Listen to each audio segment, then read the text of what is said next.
물이 만나면은 알칼리 반응을 일으킨다는 얘기입니다. 그래서 이 말 속에 답이 있는데요.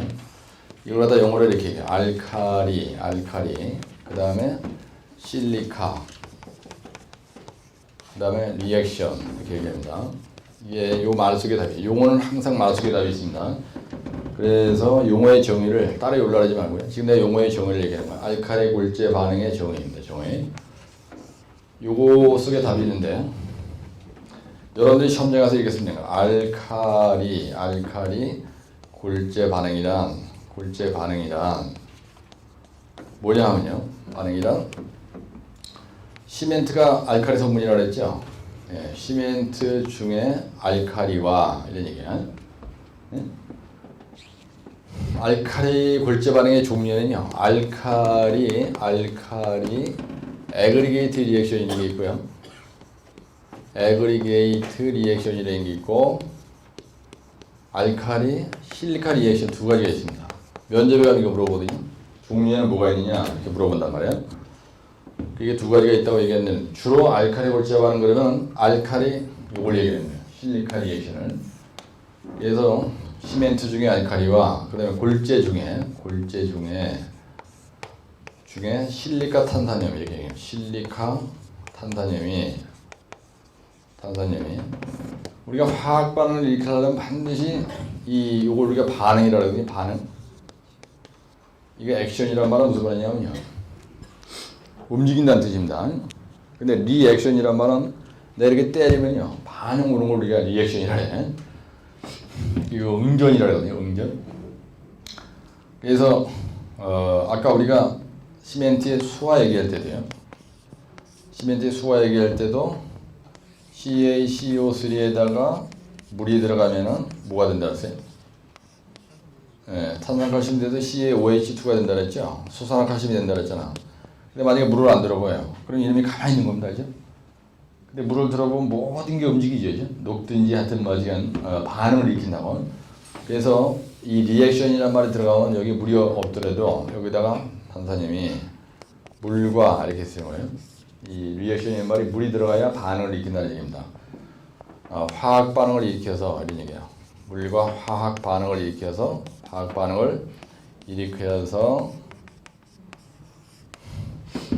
그럼 화학 반응을 일으키면 뭐가 돼요? 네, 그러면요 시멘트 중에 알칼리가 날아가는 거예요. 시멘트 중에 알칼리가 어떻게 돼요? 아까 중성화 설명할 때도 탄산가스가 들어가면 알칼리성이 상실이 되면서 어떻게 돼요? 되면서요 철근이 부식되는 거예요. 철근이 부식이 돼가지고 그럼 뭐가 일어난다고요? 균열이 일어나요. 균열이 발생하는 메커니즘을 알칼리 골재 반응이다. 응? 이렇게 설명한다 이런 얘기예요. 발생하는 메커니즘을 우리가 알칼리 골재 반응이라고 한다. 그래서 거기 보면 반응성 골재 플러스 알칼리 플러스 물 이 중에서 어느가 하나도 없으면요 반응은 일어나지 않는다. 응? 그래서 같이 한번 따라하세요. 시멘트 중에 알칼리와 골재 중에 실리카 탄산염이 물과 화학 반응을 일으켜서 시멘트 중에 알칼리가 상실이 되니까 철근이 부식이 되면서 균열이 발생하는 메커니즘을 말한다. 정의는 이렇게 얘기한다. 정의는요 어려울 게 없어요. 요 말 속에 답이 있다는 거 말 속에. 예, 여기 이거 뭐라고요? 알칼리는 시멘트 중에 알칼리 골재. 이거 무슨 골재예요? 예, 그래서 발생 원인은 뭐냐면요. 알칼리 골재 반응의 발생 원인은 뭐냐? 그죠?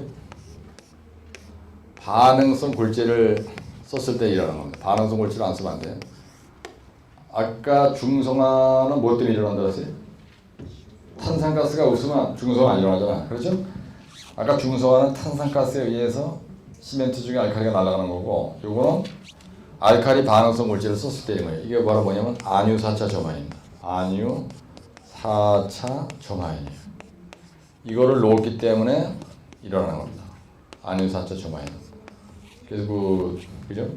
이걸 갖다 우리가 안산암, 그 다음에 유문암, 그 다음에 사암, 그 다음에 차트, 그 다음에 전파암, 그 다음에 화강암, 그 다음에 현무암. 이런 돌멩이를 쇠석으로 썼을 때, 이런 거를 갖다 골재로 썼을 때 일어나는 겁니다. 이거 사용시에 일어나는 거예요. 사용시에. 그렇죠? 그 다음에 그 책에 뭐라고 되냐면 방지 대책으로 그냥 바로 나와버리는데 반응성 골재 사용 금지, 그 다음에 콘크리트 중에 알칼리량을 감소시킨다. 그 다음에 AAR, 여기서 AAR이라는 건 알칼리 애그리게이트 리액션이 되는 거예요. 그래서 포조란이라고 하는 고로 시멘트나 프라이 시멘트나 이런 걸 쓰면 실리카 슘 같은, 그 실리카란 말은 실리카 슘 이런 거잖아요. 혼화재료를 이런 걸 쓰면 안 일어난다는 겁니다. 그 다음에 야, 너 커피 한잔 가져. 너 잘해두고 막 얘기하지 말고. 수분의 침투나 이동 방지를 위해서 콘크리트 표면에 방수성 있는 마감재료를 쓴다. 이게 무슨 말이에요? 콘크리트 표면을 피복을 씌우라는 얘기입니다. 아까 무슨 피복 씌운다 그랬어요? 유리섬유 복합 소재를 씌운다 그랬잖아요. 그 다음에 물과 접하는 부재, 해수의 영향을 받는 부재에서 어떻게 한다고요? 콘크리트 표면 피복을 한다 이런 얘기죠. 아까 유리섬유 복합 소재 박판을 설치한다 그랬잖아. 아니면 고무 방충제를 갖다 뒤집어 씌우든지 철판을 뒤집어 씌우든지 그런 얘기입니다. 그렇게 하고 끝이에요. 근데 이거보다는 그죠? 두 번째 재료입니다. 그렇죠? 세 번째는 배합이에요. 배합. 그 다음에 재료 배합. 네 번째 거푸집. 그 다음에 동바리. 그 다음에 줄눈. 그 다음에 철근. 고동귤철. 그 다음에 재배설. 운치다마야. 운반. 그 다음에 치기. 그 다음에 다지기. 그 다음에 양생 이렇게 되는 거예요. 그죠? 예. 근데 여기다 뭘 쓸 것 같아? 재료에서는 WCSG 혼재를 늘어놓고 조금 설명은 된다 그랬잖아요. 예. 근데 여기서 얘기했습니다. 대책을, 원인은 이걸 알았으니까요. 원인. 이거 원인이야. 그 다음에 이제 대책은 뭐냐면, 대책이 바로 이제 이 얘기 지금 하려는 거야. 그래서 알칼리 골재 반응의 방기 대책입니다. 방기 대책. 그리고 원인에서도 좀 써줘야 되겠죠. 예. 발생 원인을 조금 써줘야 돼. 여기다가 원인에는 뭘 써야 돼요? 재료 배합, 원인이 그죠? 예. 재료 분량, 배합 분량, 운반 분량, 치기 분량, 다지기 분량, 양생 분량 이렇게 써주고, 대책에 가서 재료에 대한 대책을 쓰는 겁니다. 여기다. 그죠? 그러면 시멘트는 저발열 시멘트 쓴다고 돼 있죠? 거기에 써 있는 게. 그죠? 거기에 써 있는 말이 저발열 시멘트를 쓴다는 얘기야. 그래서 5가지 늘어놓고. 그 다음에 이 골재는, 이 해산은 가급적 쓰지 않는 게 좋습니다. 해산은 사용을 금지한다. 이렇게 쓰고, 사용을 금지하는 게 좋다. 이게 아니고 이거죠. 샌드가 모래니까요. 이게 해사를 쓰지 않는 것이 좋다. 이렇게 하시면 되고. 그 다음에 골재 이게 바로 안유4차 점화연. 그죠? 예, 안유4차 점화연을 안 쓰면 된다. 이것도 쓰는 거예요. 안유4차 점화연을 안 쓴다. 혼화재료는 고성능 A 감수기가 좋습니다. 고성능 A 감수기를 쓰는 게 좋겠다. 그 다음에 실리카 슘을 쓰면 좋다고 되어 있죠, 위에. 그죠? 책에 써 있잖아요. 예, 실리카 슘을 쓰면 좋다. 이 가격이 무지무지 비쌉니다. 배합은 물 시멘트를 적게 하면요. 하여튼 야리가 다 좋은 거야. 예, 물 시멘트비를 가급적이면 적게 한다. 이렇게 쓰는 거 적게 한다. 그 다음에 거푸지 동발의 줄눈 철근인데, 그죠? 예, 요것도 잘하면 된다고 쓰면 되고요. 운반은 아까 얘기했죠? 에지테이트 트럭을 몇 시간 내어야 된다고요? 1.5시간. 덤프 트럭은 몇 시간이에요? 1시간. 그 다음에 치기는 어떻게 치기 한다고요? 예, 연속 치기에서 뭐가 없어야 돼요? 예, 콜드 조인트가 없어야 돼요. 콜드 조인트가 없어야 된다. 이게 여러분들 이해가 안 가죠? 무슨 말이냐면, 여보세요. 만약에 방파제를 이렇게 케이슨식으로 만들었습니다. 그렇죠? 그래가지고 여기다 저방골이 타설하고 방파제를 이렇게 만들었는데 설령 말이죠. 여기에다가 예를 들어서 골재를 자갈을 넣었는데요. 안유4차 점화연을 집어넣었다 하더라도 여기에 균열이 만약에 같다. 그러면은 여기로다가 염분이 들어가죠. 예, 염분이 쑥 들어가. 치기할 때 연속 타설 안 해가지고요. 여기에 만약에 콜드존드가 생겼다. 그리고 염분이 막 들어가면 철근 부식을 가속화시키겠죠. 그래서 대책은 똑같다는 얘기야. 어떻게든 이 균열이 일어나지 않게 해야 돼요. 그 다음에 염분이 묻지 말아야 되고 탄산가스도 묻지 말아야 돼. 여기에 있는 골재가 이걸 썼다 하더라도 탄산가스가 막 들어가 균열이 나가지고 근데 염분이 막 들어가. 그렇게 하지 않도록 여기에다가 아까와 같은 똑같은 대책이 들어가야 된다는 얘기야. 무슨 말인지 아시죠? 예, 그래서 콜드 존드가 생기면은 여기에 의도적인 이렇게 균열을 만들어 놓은 거나 마찬가지나 갈라진 틈이 딱 생겼으니까, 그지? 그러니까 알칼리 골제반은 오히려 촉진시키는 촉매제가 된다는 얘기입니다. 이 시공 개판으로 한 걸로 인해서 이 안에 그러지 않아도 대단한 반응성 골제가 들어가서 문제가 생기는데도 불구하고, 그래서 콜드 조인트를 극력 방지해야 된다. 극력. 적극적으로 안 생기도록 이렇게 쓰는 거예요. 답을 쓸 때. 근데 다지기를 개판을 했다. 사실은 다지기를 개판을 하면은 공구리가 아주 하이 덴시티한 밀실한 공구리가 안 되기 때문에 이 안에 알게 모르게 허술한 공국이 생긴다는 말 이럴 거 아니지. 아주 콤팩트한 공구리가 안 되니까 강도가 안 나오니까 오히려 균열도 잘 나고 알칼리 발제 반응이 일어나지 않을 것도 막 일어나고 그렇겠죠. 단단한 공구리를 만든다. 아주 짱짱한 공구리를 만든다. 그런 얘기입니다. 그래서 다지기도 되지게 해야 되는 거예요. 몇 점 간격으로 다진다고요? 반드시 내부 진동기 써야 되죠. 다지기 할 때는요, 여러분 빼먹으면 안 돼. 내부 진동기를 쑤신다. 그 다음에 50점 간격으로 다진다. 그 다음에 한 자리를 16초 이상 다진다. 이런 거. 이걸 너무 많이 쓰면 안 돼요. 왜 이건 1교시 5문제거든요. 근데 양생은 수빈 양생한다. 수빈 양생 잘해야 되고, 서 중에서 수빈 양생해야 되고, 한 중에서 무슨 양생해야 돼요? 보온 양생해야 되는 거예요. 그래서 이거는요, 건조 수축균열이 문제입니다. 예, 건조 수축균열이 문제가 되기 때문에 서 중에서 수빈 양생을 잘해야 되고, 한 중에서는 보온 양생, 초기 동요가 일어나면 안 돼. 그렇죠? 예, 초기 동요가 일어나면 어떻게 돼요? 초기 동요가 일어나면 국물이 아예 굳지도 않잖아요. 그냥. 예, 그래 깨져버린 거야, 그냥. 그러면 뭐 개판되는 거지. 알칼리 골제 반응 막 세게 일어나는 거 아니야. 중성화도 더 세게 일어나고. 근데 메스에서는 어떻게 한다고 할까? 메스에서는 프리풀링과 파이프풀링을 반드시 해줘야 돼. 이걸요. 프리풀링과 파이프풀링을 반드시 해줘야 돼. 그래야 균열이 아니라는 거예요. 그래야 알칼리 골제 반응도 억제할 수가 있는 거예요. 이렇게 해서 하고, 그 다음에 증기양생. 우리가 고강도 공구리 탓을 할 때, 고강도에서는 우리가 증기양생을 하면요, 아예 안 일어납니다. 그렇죠? 증기양생하는 경우는 대부분이 PC 제품이 많죠. 그래서 우리가 케이슨을 만든다든지 방파제 같은 거 할 때, 케이슨 제작할 당시에 이거 제작장에서 만들거든요. 케이슨 제작장에서 반드시 증기양생해야 된다. 이거. 증기양생하면은 이거 천막으로 뒤집으시니까 보온하면서 하는 거 아니지? 증기양생하는 거는 아예 그냥 아예 건조 수축을 못 일어나게 그냥 공구리를 쪄버리는 거예요. 그래서 고강도 공구리 타설할 때는, 특히 케이슨 제작장에서 할 때는, 내구성 설계를 할 때는 증기양생을 한다. 이거에 증기양생. 그 여기까지 이게 잘 된 거예요. 이렇게 딱 쓰면은, 그죠? 근데 중요한 건 뭐냐? 뭐가 중요합니까? 출제자가 이런 문제를 냈을 때 이 인간이 알칼리 골제 반응이 뭔지를 확실히 아느냐 하는 건 정의를 구하는 거예요. 그렇죠? 근데 만약에 정의를 멀리하게 설명했다. 아, 그럼 이 인간은 알칼리 골제 반응이 뭔지도 잘 모르고 대단한 개소리 썼구나. 그러니까 몇 점 주냐면 10점 만점에 떨어질 만큼 페이지는 전화가 지었는데 4점 주는 거죠. 4점. 용어는 지금 설명을 들어보니까 정의가 중요하죠. 정의가 상당히 중요합니다. 만약에 정의를 멀리하게 외웠다 여러분들이 모른다. 그러면 그 뒤에 원인 대책이 이어지질 않아요. 그렇죠? 알칼리 골제 반응이 뭔지도 확실하게 모르는데 어떻게 원인이 기억이 되며 대책이 대가리에서 기억이 나냐 얘기지. 네? 문제점을 모르는데 알칼리 골제 반응의 문제점이 바로 원인입니다. 알죠? 정의죠. 근데 용어의 정의는 항상 좋은 쪽으로 얘기해, 나쁜 쪽으로 얘기해? 나쁜 쪽으로 얘기하죠. 공구리에서 용어는 거의 다 균열을 유발하는 원인을 설명하는 거예요. 용어가. 철근이 부식이 되는 원인을 설명하는 거예요. 거의 다 딱 정해져 있어요. 아주 그 제한된 그 용어가 몇 개 있다고요. 크리티컬한 게. 많은 것 같은데 여러분 목차해보면 지랄리가 많다고. 용어만 몇 개 풀어져 있냐면요. 용어만 73개가 풀어져 있어요.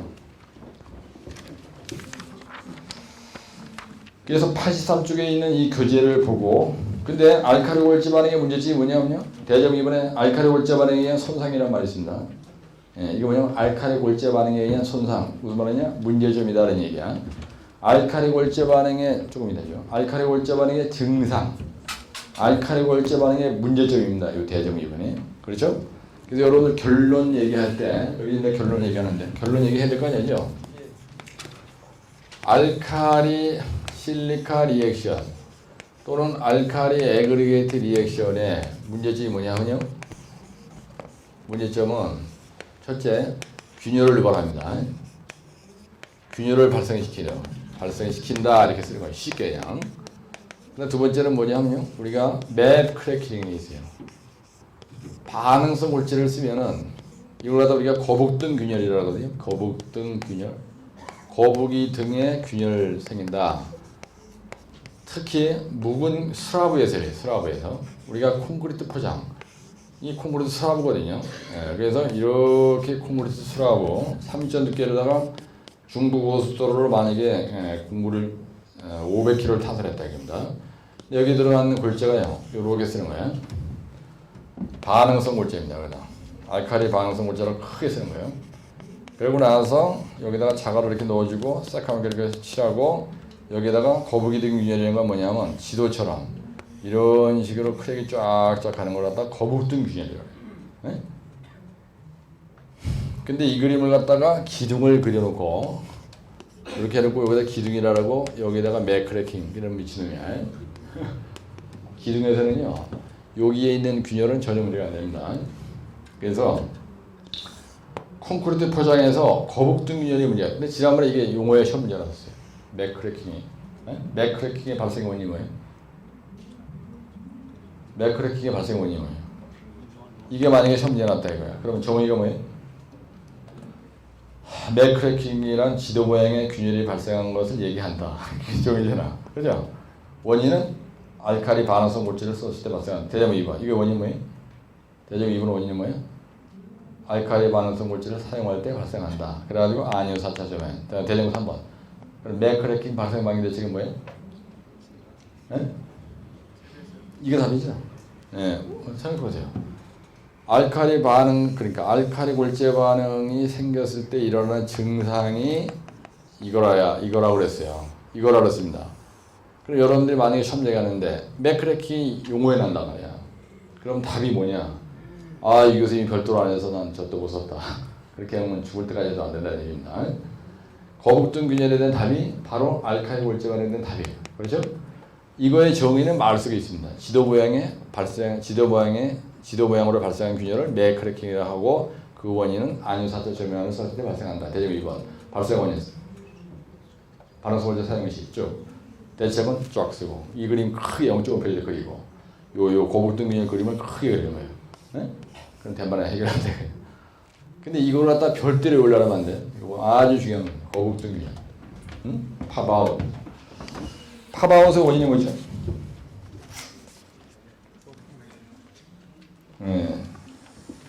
팝아웃. 세 번째. 요 팝아웃이 생겨요. 팝아웃.